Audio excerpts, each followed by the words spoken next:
Welcome back. Today I'm gonna tell you about the synopsis of Alchemy of Souls, Episode 4. Episode 4 of Alchemy of Souls starts in the past once more with Changgang, first to bear the truth. The king's son is going to be born, which is Jiang Ok, of course. And it's been written in the stars. It's prophesied that the king's sons will be born when the stars at the center of the Big Dipper reveals itself. In the present, Mudok speaks to Janguk, who's dead set on making his father regret banishing him. However, Ook is coming down with a fever, given his burning up.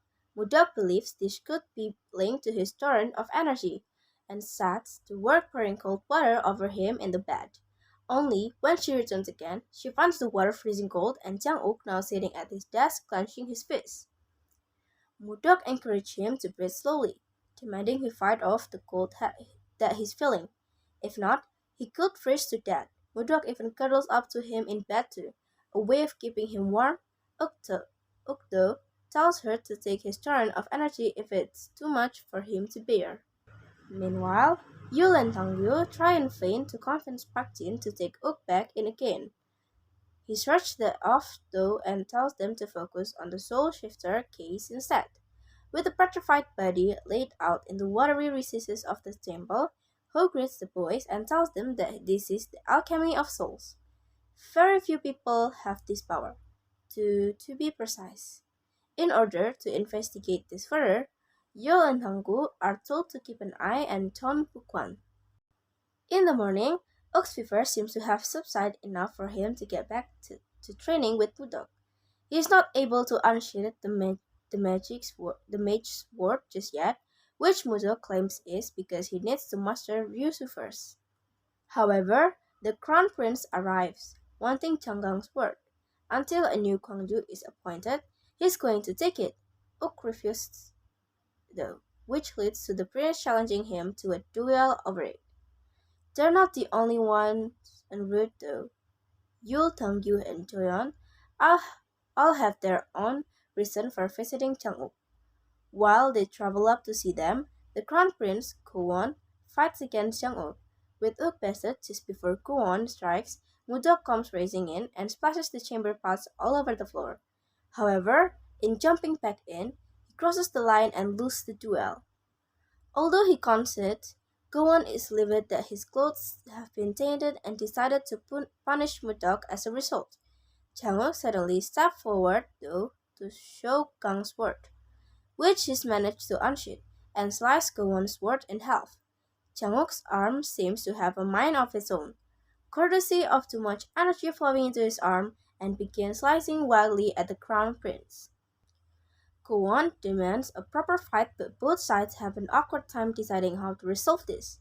As a result, Mudok actually steps forward and drops to her knees, begging for forgiveness.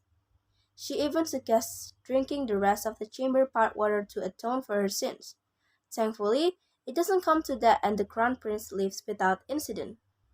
Changuk eventually returns to Songrim and unsheathed the sword before them all, showing his power.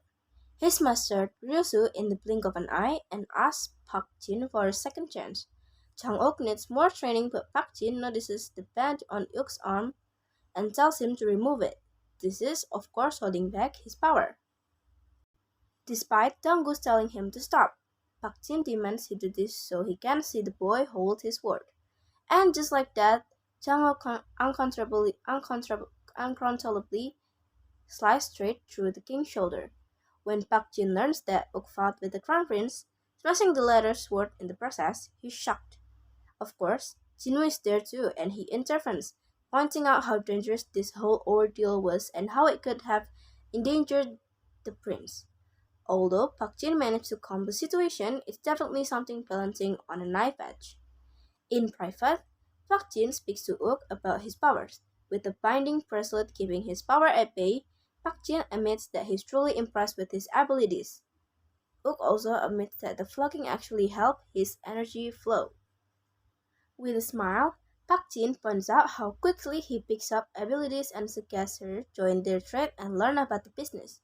Alternatively, he could team up with Ho and learn about the art of medicine. Chang-uk kindly refuses his offer and tells his father he intends to become a mage to avenge his father, Changgang.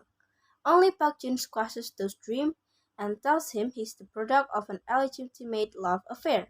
Jang-uk is shocked, crushed at this revelation, and decided not to train after all. Mudok tries in vain to get to him, but he shrugs it off and claims he'll just shell her off if she continues this way.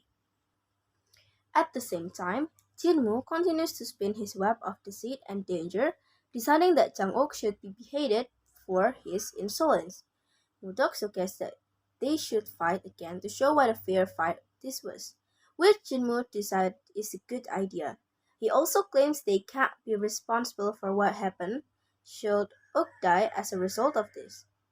When news of this spread, Mudok confronts Jang-ok and tells him if he stays he likely to lose his arm, so he decided to flee the secret room and escape.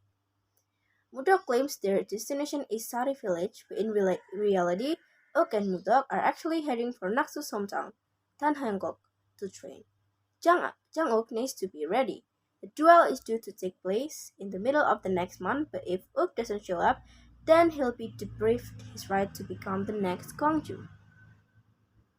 That's all for today. See you in the next video. Bye!